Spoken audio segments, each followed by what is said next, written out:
Hello friends, we are back to read another session of the one and only Ivan. My class thinks that we are reaching a happy time in our book because it is almost over, and we know at this point Ivan and Ruby have been taken to a humane zoo, but we were a little bit worried in our last session of reading because Ivan was placed inside another box and we were worried that that was going to be where he lived again. But we finished by reading that the wood slatted wall that he had was opening, and I asked my students what they thought the opening was going to be to, and a couple of them thought that it's going to open up to those gorillas that were on the video that he was watching that are missing a silverback. So we're going to be able to read today and see if we get any answers and see if we're getting closer and closer to the end of our wonderful story, The One and Only Ivan. So if you are following along, I know Gavin reads with me, we are on page 270. What I see: gorillas, 3 females and a juvenile male. It's the family I've been watching, but they're not on a TV screen. They're on the other side of the glass, watching me, watching them. I see me, lots of me. Still there. I cover my eyes. I look again. They are still there. This is the gorillas that are looking at him. So we have 3 females and 1 juvenile male, which we reviewed as just a younger baby gorilla, like a boy. They're missing someone very important to their troop. Watching. Every day, I watch them through my window, the way my visitors used to watch me. See how they chase, groom. See how they play, sleep. See how they live. They're graceful the way Stella was, moving just enough, only as much as they need.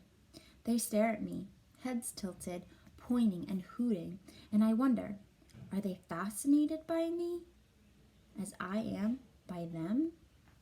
She hoots. Her hoots make my ears hurt. I admire her intact canine from afar. Her name is Kenyani.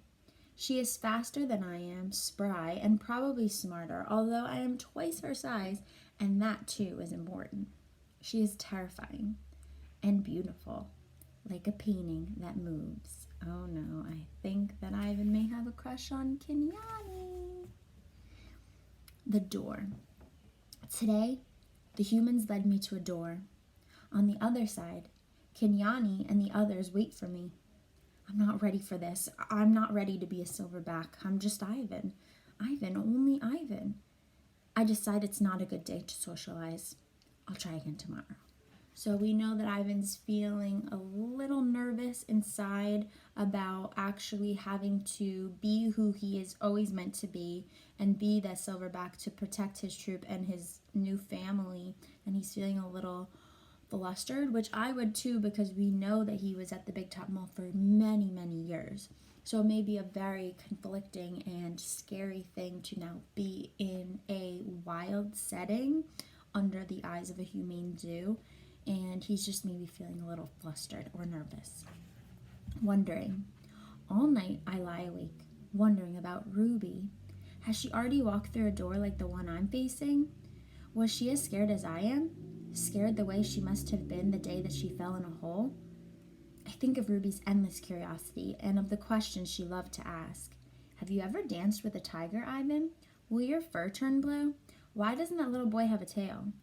If Ruby were here with me, she'd be asking, what's on the other side of the door, Ivan? Ruby would want to know, and she would have been through the door by now. She would have, I agree. Ready. Want to try again, Ivan? Maya asks.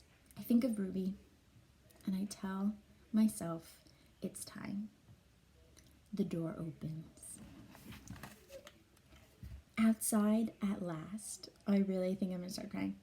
Sky, grass, tree, ant, stick, bird, dirt, cloud, wind, flower, rock, rain, mine, mine, mine. Oops. I sniff, approach, strut a bit, but the others don't welcome me. They have sharp teeth and loud voices. Did I do something wrong? Kenyani chases me. She throws a stick at me. She corners me.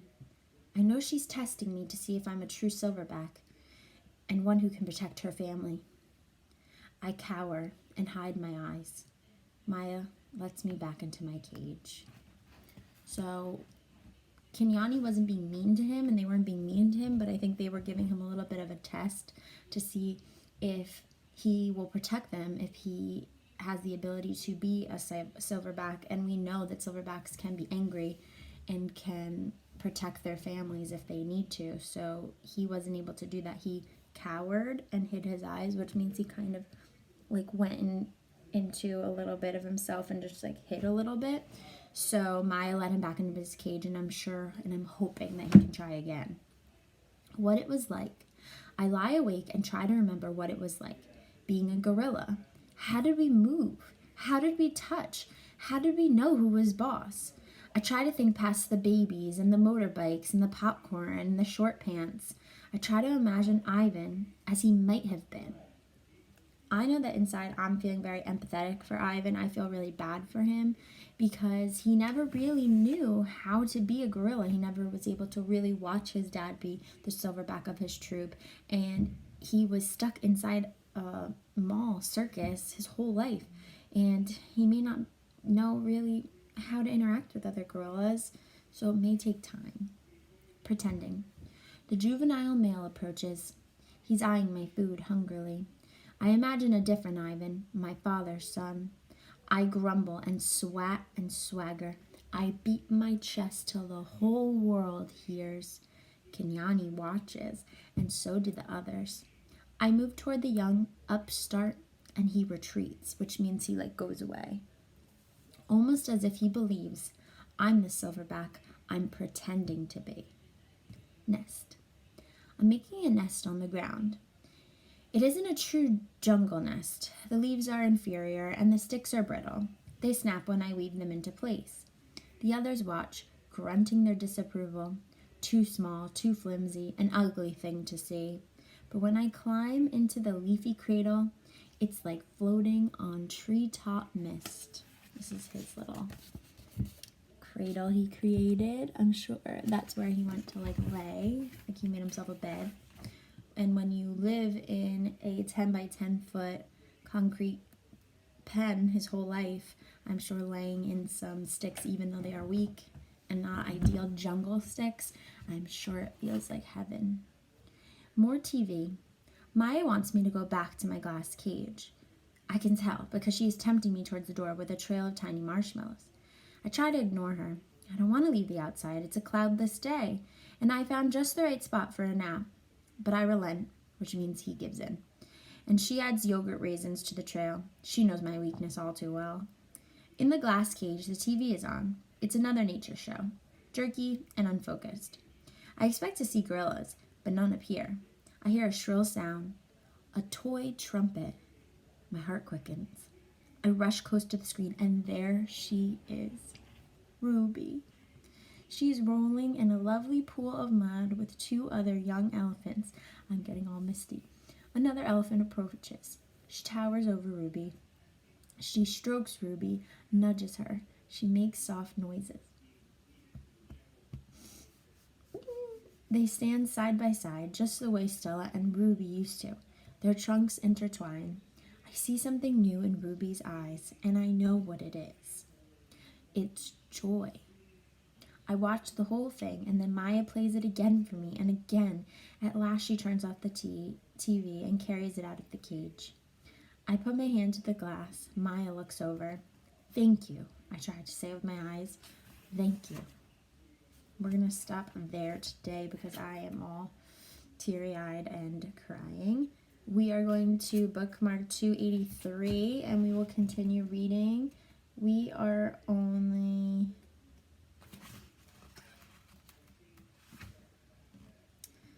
about 26 pages away from the ending of our book. So we probably will have about 2 more sessions of the one and only Ivan, which makes me feel all different types of emotions. to be very honest with you, I got very emotional when we read about Ruby because she was such a baby, and all Ivan wanted to do and all Stella wanted was for Ruby to be back in a setting that was natural for her. And it makes me feel very, very emotional to know that she is in a setting that is where she should be, and she's being nurtured and loved for by a bigger elephant who is similar to Stella. And it makes me just feel a sense of a relief for Ivan because he felt so much pressure to make sure that this happened, and it happened. And now he could just focus on himself and making sure that he fits in where he needs to fit in. So I don't know about you guys, but I'm feeling very emotional in a good, happy way. I'm going to ask you to talk about your emotions in our Google Forms, so make sure you fill it out in our classroom. And I'm going to also ask about if you would be interested in doing another book for our book club, because we still have about 2 more months left of school, and I could pick a shorter book that we'd probably be able to finish before school ends. So make sure you fill out the Google Doc, because I know I have about 10 of you listening, so if I have a majority saying yes, then I'll make sure to do that. Okay, I'll see you tomorrow.